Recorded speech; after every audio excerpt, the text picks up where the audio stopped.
WWE Payback. Le prochain PLE de la WWE qui fait son retour après 3 ans d'absence. Car souvenez-vous mes chers amis catchadites, la dernière édition de Payback avait eu lieu en 2020, une période où malheureusement les fans n'étaient pas présents dans les arènes de la WWE. Malheureusement c'était la crise sanitaire, que ce soit à la WWE ou dans le monde entier. Mais le plus important, c'était lors de Payback 2020 qu'un certain Roman Reigns a démarré son règne légendaire en tant que champion universel. Et souvenez-vous mes chers amis catchadites, j'avais sorti une petite théorie concernant Roman Reigns et Payback en disant qu'il était fort possible que Roman Reigns perde son titre de champion là où son règne a commencé, c'est-à-dire à Payback, sachant que la situation autour de Roman Reigns et la Bloodline fait vraiment sorte que cette théorie soit possible. Mais malheureusement mes chers amis catchadites, oubliez totalement cette théorie. Parce que oui, Roman Reigns ne sera pas présent pour défendre son titre, et j'irai même jusqu'à dire, mes chers amis catchadites, qu'on ne verra plus Roman Reigns défendre son titre de champion durant cette année 2023. Donc après, je sais, il y a les Survivor Series qui vont bientôt arriver. Donc Roman Reigns sera forcément présent. Oui, je suis d'accord, Roman Reigns sera présent, mais il ne sera pas là pour défendre sa ceinture. Parce qu'il sera certainement soit dans un Wargames, ou si on est sur le schéma champion contre champion, Roman Reigns ira affronter le champion World Heavyweight, qui est actuellement Seth Rollins. Donc je pense qu'on est tous d'accord là-dessus. Roman Reigns va finir l'année 2023 en tant que champion. Donc le fait que Roman Reigns ne soit pas présent, au bout d'un moment, on est quand même habitué. Mais on a surtout cette rivalité fratricide entre Jimmy et Jey Uso. Et bah spoiler alert, mes chers amis catchadites, eux non plus ne seront pas présents. Donc autant dire que la Bloodline est partie en vacances d'été. Donc du côté de Payback, la WWE a décidé de ne pas intégrer sa plus grosse histoire dans le PLE. Donc après il faut regarder le positif sur l'absence de Roman Reigns et de la Bloodline. Ça permet à d'autres rivalités d'être mis en valeur, notamment un certain titre de champion du monde poids lourd qui aura finalement droit à son premier main event d'un PLE depuis sa création, c'est-à-dire à Night of Champions. Et d'un côté il y en avait cruellement besoin de cette place de main event. Parce que c'est vrai qu'on est beaucoup à dire que le titre World Heavyweight n'est pas réellement un titre de champion du monde. Parce que clairement, tout ce qui tourne autour de Roman Reigns et la Bloodline fait vraiment en sorte que le titre World Heavyweight passe en second plan. Donc le fait qu'on n'ait pas Roman Reigns et la Bloodline peut réellement permettre au titre World Heavyweight d'avoir sa place légitime dans le main event de Payback. Donc au moment où je tourne cette vidéo, 6 matchs sont annoncés pour le PLE. Il y aura possiblement un 7ème match avec ce fameux Grayson Waller Effect avec comme invité spécial Cody Rhodes. Parce que tu sens que ça peut mal tourner entre Grayson Waller et Cody Rhodes. Donc une situation qui pourrait très bien entraîner un match entre les deux. Donc quoi qu'il en soit, s'il y a un match, victoire de Cody Rhodes. Donc après je peux très bien me tromper, si ça se trouve le Grayson Waller Effect va se dérouler de la meilleure des manières. Et que ce Grayson Waller Effect pourrait très bien lancer la prochaine rivalité de Cody Rhodes. C'est vrai qu'on a remarqué que la WWE, depuis que Cody Rhodes a fini sa rivalité face à Brock Lesnar, bah on sait plus quoi faire de lui. Donc après je sais qu'il y avait des rumeurs d'un potentiel, concernant une rivalité entre Cody Rhodes et Bray Wyatt. Mais malheureusement avec le décès de ce dernier, la rivalité malheureusement ne verra jamais le jour. Donc il est très fort possible que ce Grayson Waller Effect annonce la couleur pour Cody Rhodes, son prochain adversaire. Donc maintenant c'est à vous mes chers amis catchadites, dites-moi dans les commentaires qui voulez-vous voir affronter Cody Rhodes. Mais bon, j'ai assez parlé, le Jimbo Gnostic de Payback 2023, c'est maintenant. Payback. Et comme l'accoutumée exige, mes chers amis catchadites, on va démarrer ce Jimbo Gnostic de Payback avec un match qui me hype le moins. Bon, en soi, quand tu regardes la carte de Payback, c'est vrai que tu as un petit peu de mal à t'investir dans le PLE. Parce que je pense qu'on est tous d'accord, Payback est vraiment le PLE de la WWE qui nous hype le moins de cette année 2023. Mais bon, on va quand même essayer de se hyper pour le PLE. Et donc pour ça, je vous donne rendez-vous la nuit de samedi à dimanche sur ma chaîne Twitch. Je serai bien sûr en compagnie de Diane et de Yonei et bien d'autres invités sur la chaîne. Donc voilà, j'ai fini ma page publicité, on va quand même repasser au pronostic. Et pour moi, le match qui me hype le moins pour Payback 2023, c'est le match pour le titre de champion des États-Unis qui va opposer Rey Mysterio à Austin Theory. Parce que oui, c'est vraiment le schéma d'un match revanche entre les deux. Parce que oui, il y a de ça quelques semaines, Rey Mysterio a réussi à battre Austin Theory pour devenir le nouveau champion des États-Unis, mettant fin ainsi à un règne que je trouve assez catastrophique de Austin Theory en tant que champion des États-Unis, parce que quand même ça faisait un petit moment qu'on n'avait pas revu le titre de champion des États-Unis défendu dans un PLE, alors que j'adore Austin Theory, c'est un catcheur talentueux, mais à WWE c'est totalement raté par rapport à son booking, donc clairement Rey Mysterio a pour rôle de redonner des couleurs à ce titre de champion des États-Unis. Et pour être honnête avec vous, je ne vois pas Austin Theory récupérer le titre de champion des États-Unis des mains de Rey Mysterio, parce que clairement il y a selon moi deux chemins possibles à exploiter concernant Rey Mysterio et le titre de champion des États-Unis. Et le premier chemin pourrait concerner une future rivalité face à Santos Escobar. Parce que souvenez-vous, c'est quand même Santos Escobar qui devait à la base affronter Austin Theory pour le titre de champion des États-Unis du côté de SmackDown. Sauf que c'est Rey Mysterio qui a affronté Austin Theory et qui est devenu le nouveau champion US. Donc on pourrait très bien imaginer que Santos Escobar décide de péter un câble et décide donc de tourner sur son mentor parce qu'il estime que c'était son moment pour lui de briller et de devenir le nouveau champion des États-Unis, mais que comme Rey Mysterio est un catcheur vieillissant et qui a besoin d'être sous les feux des projecteurs, il a volé le spot de Santos Escobar. Et autre chemin qu'on pourrait exploiter, ce serait pourquoi pas le retour d'une rivalité qu'on a connue du côté de WrestleMania entre Dominic Mysterio et Rey Mysterio. Parce que petite piqûre de rappel mes chers amis catch addicts, Dominic Mysterio est actuellement le champion nord-américain du côté de NXT et Rey Mysterio est le champion des États-Unis. Donc on pourrait très bien avoir le retour de cette rivalité entre le père et le fils Mysterio, avec pourquoi pas l'intégration des deux titres de champion, pourquoi pas réunir ces deux ceintures. On sait très bien que la WWE aime bien réunir les ceintures ces derniers temps. Donc dites-moi votre avis dans les commentaires mes chers amis catch addicts, quel chemin emprunteriez-vous pour le titre de champion des États-Unis de Rey Mysterio? Est-ce qu'il affronterait Santos Escobar ou bien il affronterait son fils? C'est à vous.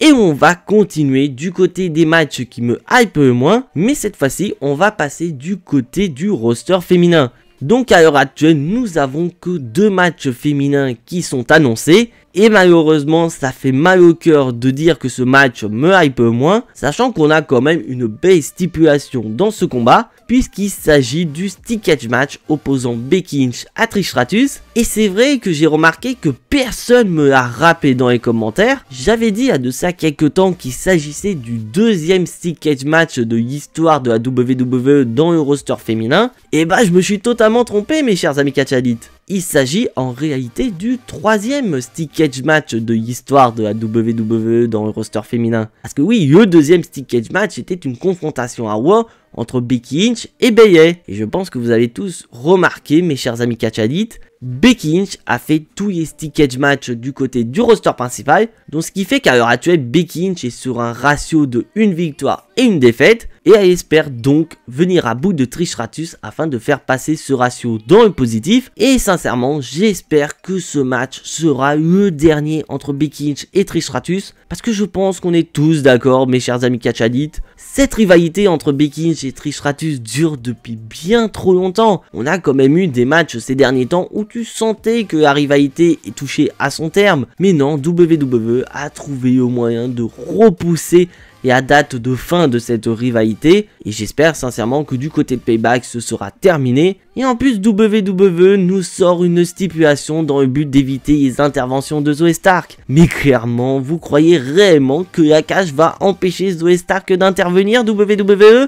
Bah non, pas du tout, parce que bien que ce soit un match en cage, Zoey Stark pourrait très bien intervenir dans ce match, en l'empêchant principalement Becky Lynch de sortir de la cage, que ce soit par la porte ou que ce soit en escaladant la cage. donc ça ne marchera pas. Becky Lynch sera quand même plus ou moins dans un match handicap, bien qu'il y ait une cage qui empêche techniquement Zoey Stark d'intervenir. Donc je pense que la seule solution pour Becky Lynch de venir à bout de Trish Stratus, donc autre de la faire soumettre ou de faire tomber dans le ring, bah ce serait qu'une personne vienne en aide à Becky Lynch dans le but de s'occuper de Zoey Stark afin de permettre à Becky Lynch de pouvoir se défouler sur Trish Stratus. Et je pense que vous avez deviné, mes chers amis catchadites, parmi les noms qu'on pourrait citer, il y aurait une certaine Lita qui pourrait faire son retour. Que souvenez-vous, mes chers amis catchadites, la rivalité a démarré suite à une attaque en backstage sur Lita, et on a appris suite au e-turn de Trish Stratus que c'est Tay qui a attaqué Lita, et on attend depuis un bon moment le retour de Lita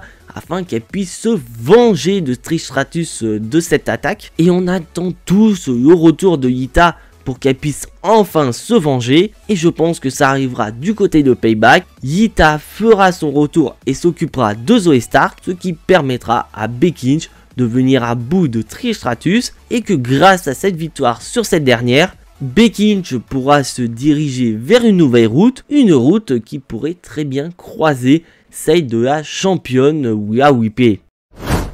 Et en parlant de Rhea Ripley, mes chers amis catchadites, cette dernière est présente du côté de Payback. Et bah non, cette fois-ci, elle est présente non pour assister au match de son petit dom-dom, elle est présente à Payback pour défendre sa ceinture. Et pour cette défense de titre, Rhea Ripley affronte ni plus ni moins que Raquel Rodriguez. Et clairement, Raquel Rodriguez est présentée comme la plus grosse menace à l'heure actuelle pour Rhea Ripley. Et d'un côté, c'est un petit peu vrai parce que quand tu regardes les derniers adversaires de Rhea Ripley, clairement, Raquel Rodriguez est au-dessus du lot. Car à titre d'information, mes chers amis catchadites, depuis que Rhea Ripley est devenue championne en battant Charlotte Flair du côté de WrestleMania, Rhea Ripley est restée dans le ring à peine une trentaine de minutes.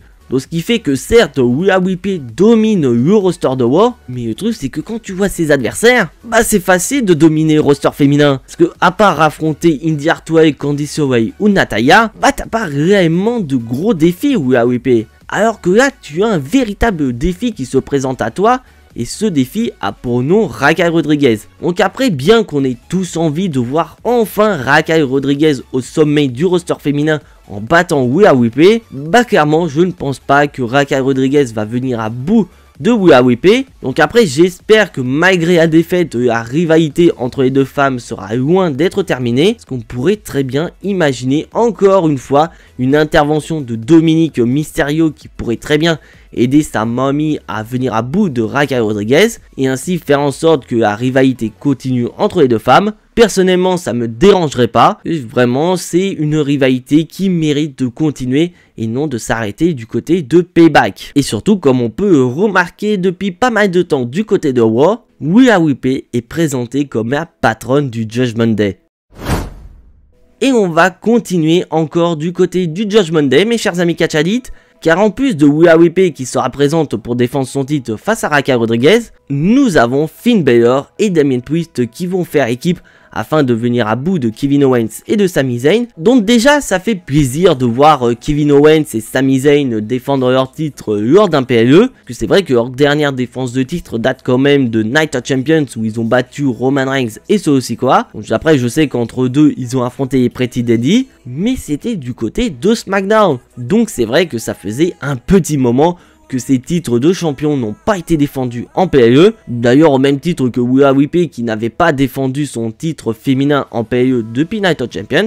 Donc ça fait plaisir de voir certains titres redéfendus du côté des PLE. Mais surtout concernant ce combat, on est curieux de voir comment Damien Priest et Finn Balor vont se débrouiller. Parce que c'est vrai que depuis plusieurs semaines du côté de Raw, il y a des tensions entre Damien Priest et Finn Balor, notamment autour d'un certain JD McDonagh qui semble exprimer un intérêt de vouloir intégrer le Judgment Day. Et clairement, mes chers amis catchadites, je pense que JD McDonagh aura son implication dans ce combat, parce que je pense que JD McDonagh va intervenir dans ce combat, parce qu'après d'un côté ce sera tout à fait légal parce que ce match sera un street fight, donc ce qui veut dire qu'il n'y aura aucune disqualification lors de ce combat. Et à titre d'information, il s'agit du deuxième combat avec une stipulation du côté de Payback. Donc ce qui veut dire qu'à un moment donné, je pense que JD McDonagh va intervenir et que cette intervention va permettre à Finn Balor et Damien Priest de remporter les titres et peut-être pourquoi pas décider d'intégrer JD McDonagh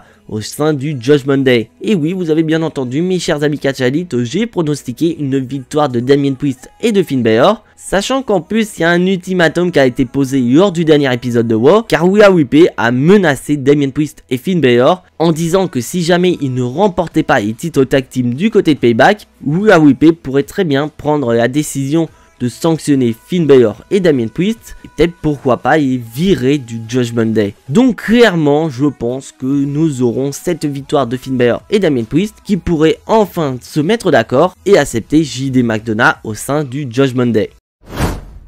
Et maintenant, mes chers amis catch addicts, on va passer à un match qu'on attend tous du côté de Payback. LA Knight, va affronter The Miz. Donc ok, sur le papier, il y en a beaucoup qui n'attendent pas ce combat avec impatience.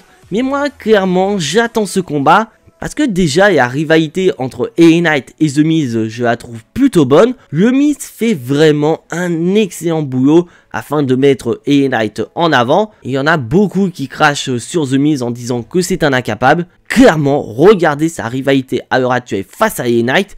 Et n'allez pas dire que The Miz est incapable. Il est super bon pour mettre LA Knight en avant et je pense que du côté de Payback, quand la musique de LA Knight va retentir, le public de Pittsburgh va littéralement être en feu et je pense qu'à chaque moment où LA Knight va reprendre l'avantage sur The Miz, on aura totalement perdu le public de Pittsburgh. Donc je pense que vous avez deviné vers qui mon cœur balance pour ce combat. Je pense que LA Knight va remporter combat parce que clairement je ne vois pas le Miz remporter combat parce que clairement le Miz n'a pas besoin de remporter ce match face à LA Knight, sachant que c'est le projet LA Knight qui est lancé. Clairement je ne vois pas l'intérêt de faire gagner The Miz et que pour moi il est grand temps de donner une grosse victoire à LA Knight et une victoire qui pourrait pourquoi pas lancer LA Knight vers des objectifs bien plus hauts et des objectifs qui pourraient pourquoi pas croiser le chemin d'un certain champion des États-Unis.